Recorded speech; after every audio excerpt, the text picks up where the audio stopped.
2 দিন হিয়ারিংয়ের পরে আজকে মহামান্য সুপ্রিম কোর্টের হাইকোর্ট ডিভিশন রায় দিয়েছে।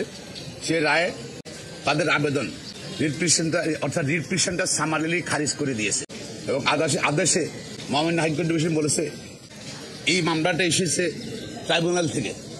কেউ যদি ক্ষতিগ্রস্ত হয়ে থাকে, যদি সে আপিলের ট্রাইব্যুনাল আছে সেখানে যেতে পারে, সে ওইটা চ্যালেঞ্জ কেউ করে নাই। আর আইন অনুযায়ী নির্বাচন কমিশন শপথ নিয়েছে এবং আইন উল্লেখ করেছে, নির্বাচন গ্যাজেট করেছে, গ্যাজেট 30 দিন শপথ হবে ল।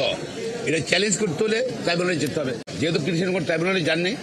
আর দ্বিতীয় যে উনার মামলা করার অধিকার নিয়ে অনেক বড় অবজারভেশন দিয়েছে জনস্বার্থে। তবে সে মানুষ ধরেন ভিন্ন মামলা করে, মানবাধিকার নিয়ে মামলা করতে পারে, মৌলিক অধিকার নিয়ে মামলা করতে পারে, জনস্বার্থে মামলা। এখানে জনস্বার্থের কিছু নাই এবং উনি দেখাতে পারেন না যে উনি সমাজসেবা করেন, সমাজ সেবক হিসেবে বা ঢাকা সিটি কর্পোরেশনের ভোটার হিসাবে যে উনার কোনো ক্ষতিগ্রস্ত হয়েছে, ক্ষতিগ্রস্ত ব্যক্তি হিসেবে নিজেকে উনি কিন্তু প্রমাণ করতে পারেননি আদালত।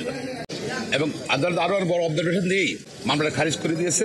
ফলে ইশাকের শপথ নেওয়ার আর কোনো বাধা রইল না।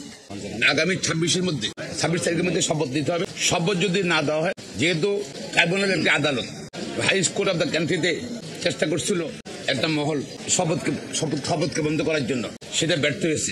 যদি শপথ না দেওয়া হয়, সেটা আদালত অবমাননা হবে। যারা সংশ্লিষ্ট, যাদের নলেজ আছে মন্ত্রণালয় সম্পর্কিত সবাই আদালত অবমাননা হবে। এবং আমরা কিন্তু আইনজীবীরা এর মধ্যে আলোচনা করি, নেক্সট স্টেপ কিন্তু কন্টেম্পট অফ কোর্ট হবে। আমরা আশা করছি সরকার আইনের শাসনে বিশ্বাস করবে, রায়ের প্রতি আস্থা রাখবে। ট্রাইব্যুনাল এবং হাইকোর্ট ডিভিশনের আজকের রায়ের প্রতি আস্থা রেখে আগামী 24 ঘন্টার ভিতর তার শপথের ব্যবস্থা গ্রহণ করবেন। আইনে বলা আছে কারা কারা এই মামলায় পার্টি হবে। এটা সিভিল কেসে কিন্তু আমরা অনেক পার্টি করতে পারি, কিন্তু এখানে কিন্তু শুধু প্রতিদ্বন্দ্বী প্রার্থীরা পার্টি হবে, আর কেউ পার্টি হবে না। সুতরাং প্রতিদ্বন্দ্বী প্রার্থী সে প্রতিদ্বন্দ্বী প্রার্থী নয়, সে আপিলও করে নাই, তো তার লোকাশ্রী রেখে এখানের মধ্যে। আর নির্বাচন কমিশনের ভূমিকা সম্বন্ধে নির্বাচন কমিশন কিন্তু কিছু করণীয় নাই। নির্বাচন তারা আদালতের নির্দেশ পেলে স্বাধীনতার পরে যতগুলো যা পেয়েছে সবগুলো তারা কার্যকর করেছে। ইলেকশন কমিশন তো পার্টি না, এখানে মানে প্রতিদ্বন্দ্বী না, এই জন্য তারা কোন কন্টেস্ট করেন। গতকাল পর দেখেছে কোনো আইনি জটিলতা নেই। না দেওয়াটা বরঞ্চ আদালত অবমাননা হবে।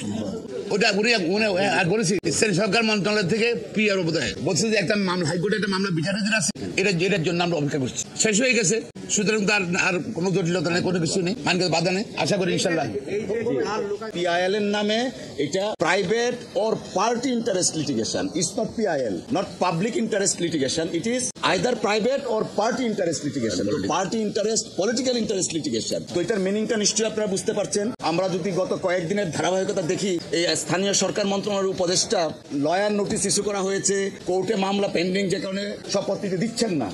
আজকে এটা প্রমাণিত হয়েছে